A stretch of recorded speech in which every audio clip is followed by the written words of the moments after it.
আজ বানাবো ওড়িশার ফেমাস রথযাত্রা স্পেশাল রেসিপি ছানা পোড়া। খুব কম সময়ে ঘরোয়া উপকরণে তৈরি এই ছানা পোড়া খেতে ভীষণ টেস্টি হয়। তো এটা বানানোর জন্য আমি নিয়েছি 4 প্যাকেট দুধ। 4 প্যাকেট দুধ মানে 2 লিটার। দুধটাকে ফার্স্ট ভালো করে বয়েল করতে হবে, তারপরে ভিনিগার দিয়ে আমি এটার থেকে ছানা কাটিয়ে নেব। দুধ যতক্ষণ বয়েল হচ্ছে আমরা বাটিটা রেডি করে নেবো। বাটিতে একটা পেপার দিয়ে ভালো মতো ঘি চারিদিকে মাখিয়ে নিতে হবে। এরপর কিছুটা চিনি উপর থেকে ছড়িয়ে দিতে হবে। চিনি দিলে কালারটা ভালো আসে, খেতেও ভালো লাগে। এবার প্রায় 6 টিস্পুন মতো ভিনিগার দিয়ে ছানাটা ভালোভাবে কাটিয়ে নিতে হবে।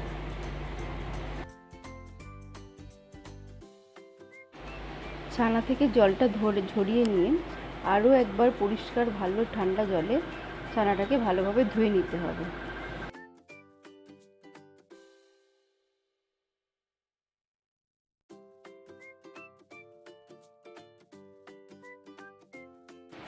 এরপর একটা কাপড়ের সাহায্যে এক্সেস জলটাকে ভালোভাবে চেপে চেপে বার করে দিয়ে কিছুক্ষণ জলটা ঝরার জন্য এটাকে রেখে দিতে হবে।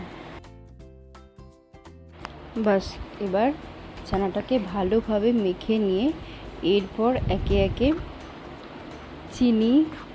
চিনি নিয়েছি 6 টিস্পুন মতো, সুজিও নিয়েছি ওই রকমই 16 টিস্পুন মতো, আর একটু 1 পিঞ্চ মতো নুন লাগবে, আর একটু ঘি লাগবে।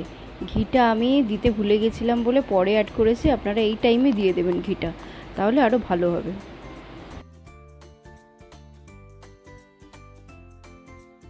সব কিছু ভালোভাবে মিশিয়ে নেওয়ার পর অল্প অল্প করে জল দিয়ে ভালো করে মেখে নিতে হবে।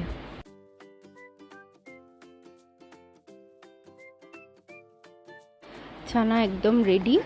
এরপর এটিকে ঢাকা দিয়ে 15 মিনিট মতো রেস্টে রাখতে হবে।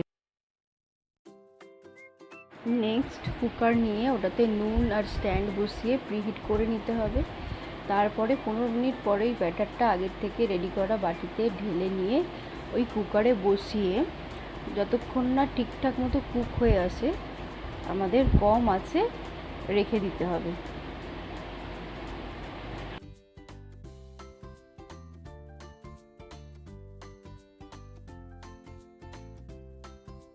ঠিকঠাক মতো হয়েছে কিনা সেটা দেখার জন্য আমি একটা ছুরির সাহায্যে মিডিলে ভালোভাবে গেঁথে নিয়ে দেখলাম যে ছুরির গায়ে লাগছে কিনা। কিছু লাগেনি, তার মানেই রেডি। কালারটা কি সুন্দর এসেছে একবার দেখুন। এরপর সার্ভ করার পালা। সুন্দরভাবে প্লেটে বসিয়ে সার্ভ করে নেব। তো ভিডিওটি ভালো লাগলে অবশ্যই লাইক, শেয়ার, সাবস্ক্রাইব করে আমার পাশে থাকবেন।